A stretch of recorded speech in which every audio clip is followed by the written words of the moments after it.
దేవుడు తన ప్రజలను తన వాక్కును పంపి వారిని బాగు చేసిన రాయబడింది. ఆదియందు వాక్యం ఉండిన, వాక్యం దేవుని యొద్ద ఉండిన, వాక్యమే దేవుడై ఉన్నాడు. ఈరోజు వాక్యం ఉంటున్న మనమంతా వాక్యమై ఉన్న దేవుడిని మనం తీసుకుంటున్నాం.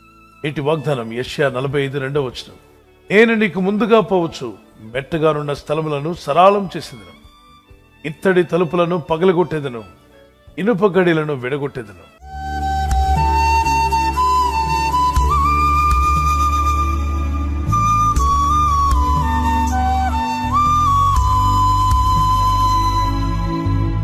మన మార్గములు ఆయన సరళం చేస్తా అంటున్నాడు. ఇత్తడి తలుపులు పగలగొడతానన్నాడు, ఇనుప గడియలను విడగొట్టేదని అన్నాడు. అంటే మీ జీవితంలో అడ్డుగా ఆటంకంగా ఉన్న అనేక విషయాలను దేవుడు తొలగించి మిమ్మల్ని ఆస్వాదించి బలపరచాలని దేవుడు కోరుచున్నాడు. మన ముందుగా దేవుడు వెళ్ళడమే మంచిది. అది చదువైనా, ఉద్యోగమైనా, వ్యాపారమైనా, దేవుని సేవా కార్యక్రమాలైనా మన ముందు దేవుడు ఉండాలి, దేవుని వెనక మనం ఉండాలి. ఆయన మన ముందుగా నడుస్తుంటే ఏం జరుగుతుంది? అడ్డుగా ఉన్న వాటిని తొలగిస్తాడు, ఆటంకాలన్నీ తొలగిపోతాయి. మోషే ముందుగా సాగిపోతూ ఉండగా ఇశ్రాయేలు మోషే వెనక నడుస్తూ వచ్చారు. వారు నడిచినంత ఎడారి మార్గం, తేళ్లు, విషసర్పాలు, భయంకరమైన క్లిష్టమైన పరిస్థితుల్లో వారు నడుస్తూ వెళ్ళారు. కొండలు, లోయలు గుండా వారు నడవాల్సి వచ్చింది. మోషే దేవుని మీద ఆధారపడిన ప్రతిసారి మెట్టగా ఉన్న స్థలాలు, అడ్డుగా ఉన్న స్థలాలు, ఆటంకముగా ఉన్నవన్నీ కూడా సరళంగా చేయబడ్డాయి. వారికి అడ్డొచ్చే ప్రతి అడ్డును ప్రభు తొలగించాడు. పూర్వం రాజులు రక్షణ కొరకు కోటగోడలు నిర్మించేవారు. అదేవిధంగా చైనా గ్రేట్ వాల్ మనందరికీ తెలుసు. చాలా విస్తీర్ణంగా, చాలా పొడవైనటువంటి గ్రేట్ వాల్ ని కట్టారు, శత్రువులు రాకుండా, వీళ్ళకి ఏ ఇబ్బంది కలగకుండా. అలాగనే ఎరుకో వారు కూడా 2 రథాలు, ఇటు నుండి ఒక రథం, అటు నుండి ఒక రథం వెళ్ళినా ఇబ్బంది పడకుండా వెళ్లే విధంగా పైన రోడ్డు అంత విస్తీర్ణంగా బలమైనటువంటి కోటగోడను కట్టారు. ఎరుకో కోటగోడలు అడ్డుగా ఉన్నప్పుడు యెహోషువ ప్రార్థన చేశాడు, ప్రభా, పిల్ల పాపలతో మేమంతా కొన్ని లక్షల మందిగా ఉన్నాం, మేము దారిని సాగిపోతూ ఉండగా మాకు అడ్డుగా నిలబడినటువంటి ఎరుకు గోడలు ఇత్తడి తలుపులతో చేయబడినటువంటి తలుపులు, అవి ఇనుప గడియలతో మూసివేసి ఉన్నాయి, మాకు వెళ్ళడానికి దారి లేదు, ఒక మార్గం చూపవా దేవా అని ప్రార్థన చేశారు. దేవుని దగ్గర మొరపెడుతూ ప్రార్థిస్తుండగా దేవుడు అంటాడు, నేను మీ ముందుగా నడుస్తాను, మీరు నా వెనక రండి, భయపడకండి, నేను చెప్పిన పని మీరు చేయండి. 7 రోజుల పాటు రోజుకొక మారు మీరు గోడ చుట్టూ తిరిగి రావాలి, ఎరుకో గోడ చుట్టూ. 7వ రోజున 7 మార్లు తిరగాలి. అలా తిరిగి వచ్చినప్పుడు ఆఖరిసారిగా నేను బోర ఊదమంటాను.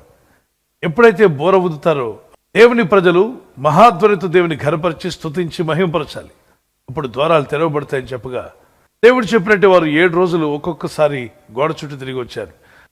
7వ రోజున 7 మార్లు తిరిగి వచ్చినప్పుడు ఏం జరిగింది? దేవుని ప్రజలు కేకలు వేసి స్తుతిస్తూ ఉండగా, నా దేవుడు గొప్పవాడు, ఆశ్చర్యకరుడు, అద్భుతకరుడు, ఆలోచనకర్త, మాకు జయమిస్తాడు అని వారు దేవుని స్తుతిస్తూ ఉండగా ఆ ఎరుకో గోడలు కంపించాయి, పెద్ద భూకంపం వచ్చాయి. ఉన్న పలంగా ఎరుకో గోడలు ఎవరు చేత్తో ముట్టకుండా వాటికి అవే కుప్పగొలిపోయాయి. ఎరుకో రాజులు భయపడిపోయారు. నిజంగా వీరి దేవుడు జీవం గల దేవుడే, వీరు సేవిస్తున్న దేవుడు సాధారణమైన వాడు కాదు, ఈయన సమర్థుడు, శక్తివంతుడు అని వారు గుర్తించే విధంగా ఎన్నో ఏళ్లగా కట్టుకున్న ఎరుకో గోడలు వీళ్ళ కేకలకే పడిపోయాయంటే వీరు గట్టిగా ప్రార్థన చేస్తే మన బ్రతుకులు ఏమైపోతాయని భయపడిపోయారు. మీ జీవితానికి కొన్ని గోడలు, కొన్ని అడ్లు, ఆటంకాలు ఎవరైనా కలుగు చేశారా? మీ మార్గములకు మెట్టగా ఉన్న స్థలాలు, ఆటంకముగా ఉన్నవి, ఎంత ముందుకు వెళ్దామన్నా ఆయాసం తప్ప అవకాశం లేకుండా ఉన్నారా? ఇబ్బంది పడుతున్నారా? అయితే ప్రార్థన చేయండి, దేవుని మీద ఆధారపడండి. ఏమని? ప్రభా, నా ముందు మీరుండాలి. తండ్రి ముందు నడుస్తున్నప్పుడు పిల్లలకి ఎంత ధైర్యం. ఈరోజు మీరు ఒక మంచి ప్రయత్నం చేయడానికి బయలుదేరుతున్నారు. అది ఏదో అమ్మాలనో కొనాలనో, అది పొలం కావచ్చు, ఇల్లు కావచ్చు, కొనాలనో అమ్మాలనో ప్రయత్నం చేయొచ్చుండగా, మీ జీవితంలో మీ పిల్లల వివాహ సంబంధాలు చూడడానికి ప్రయత్నం చేయొచ్చుండగా, ఆ రోజు అబ్రహాం కూడా తన కుమారుడైన ఇస్సాకు వివాహం కొరకు ఎలియాజరును ప్రార్థన చేసి పంపించాడు. వివాహ సంబంధాలకు కూడా ప్రార్థన చేసుకుని వెళ్ళండి. దేవుని సహాయం మీకు ఉండాలి. తప్పనిసరిగా దేవుని ముందు పెట్టుకుని నడవండి. మీ మార్గమును మెట్టగా, అడ్డుగా నిలబడిన ప్రతి విషయాన్ని ప్రభు మార్గములు సరళం చేసి మీకు ఆటంకముగా ఉన్నటువంటి ఇత్తడి తలుపులను పగలగొట్టి ఇనుప గడియలతో మీ యొద్దకు రావాల్సిన సహాయం రానికుండా ఆపేశారేమో, ఆ ఇనుప గడియలను విరగగొట్టి మీకు రావాల్సిన సహాయాన్ని ప్రభు మీకు దయచేయనుగాక.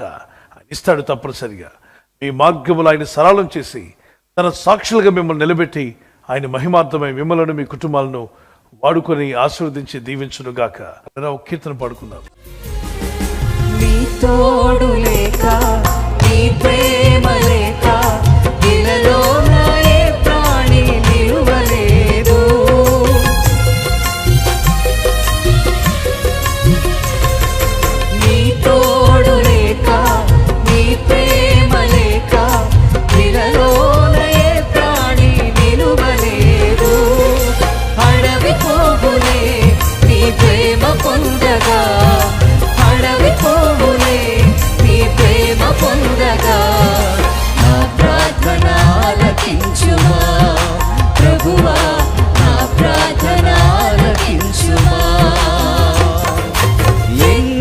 తలచినా ఏది అడిగినా జరిగేది నీ చిత్తమే ప్రభువా, జరిగేది నీ చిత్తమే.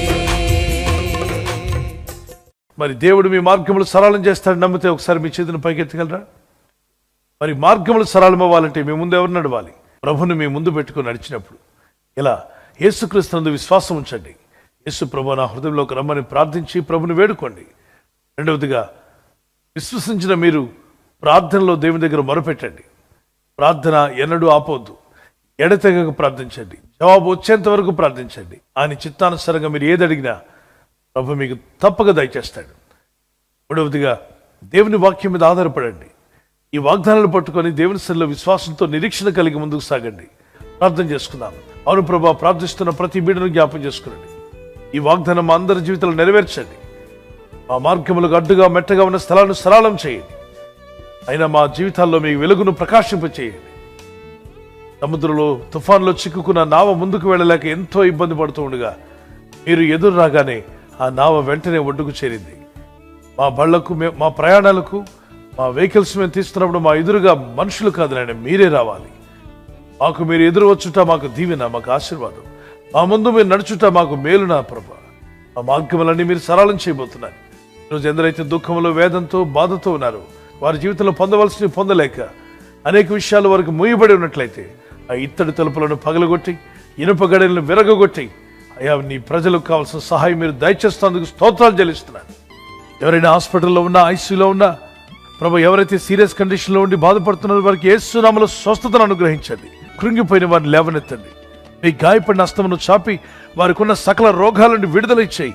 వారిని లేపి నడిపించడాన్ని సాక్షులుగా నిలబెట్టుకోండి. వారి ఇళ్లకు వచ్చి సాక్ష్యం ఇచ్చి దేవుని ఘనపరచుటకు సహాయం దయచేయండి. ఈ ఉదయకాలం ప్రతి రోగి యేసు నామములో స్వస్థత నొందునుగాక. ప్రయాణం చేసి బయటికి వెళ్తున్న వారు మళ్ళీ తిరిగి క్షేమంగా ఇళ్లకు వచ్చుటకు సహాయం దయచేయండి. మా ప్రయాణాల్లో నీ కాపుదలు ఇవ్వండి. ఎటువంటి యాక్సిడెంట్స్ కానీ, ప్రమాదాలు కానీ గురి కాకుండా నీ కాపుదలు యేసు నామములో ప్రతి ఒక్కరికి కలుగునుగాక. ఆ ప్రయత్నములను ఫలింపజేసి ఈ రాకడ పర్యంత మమ్మల్ని సాక్షులుగా నిలబెట్టి వాడుకోమని ఈ వాగ్దానం ఎందరైతే వింటూ ప్రార్థిస్తారో వారందరి జీవితాలను ఆశీర్వదించి బలపరిచి నిలబెట్టి మహిమ పొందమని యేసుక్రీస్తు పరిశుద్ధ నామములో అడిగి వేడుకుంటున్నాను నా పరలోకపు తండ్రి, ఆమేన్. మనకు దేవుడిచ్చిన ఈ కృపావార్త, ఈ వాగ్దానాన్ని మనతోనే ఉంచుకోకుండా మీకు తెలిసిన ప్రతి కాంటాక్ట్కు షేర్ చేయండి. ప్రభు వారితో మాట్లాడినప్పుడు వారి మార్గములు సరళమవుతాయి.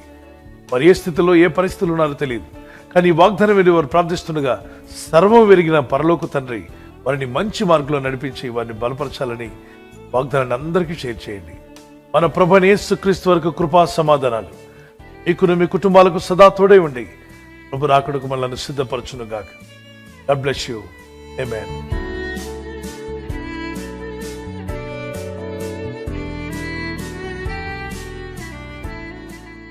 ఎవరైతే బర్త్డే చేసుకుంటున్నారో మీకు ప్రభు యొక్క కృపా సమాధానాలు మీకు తోడై ఉండి నడిపించి ఆస్వాదించాలని మా ప్రార్థన.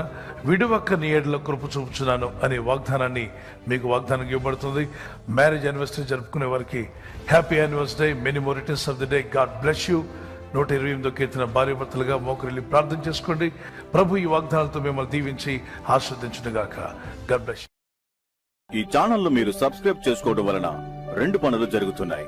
ఒకటి, సువార్త జరుగుతున్నది, ఆత్మలు రక్షించబడుతున్నాయి.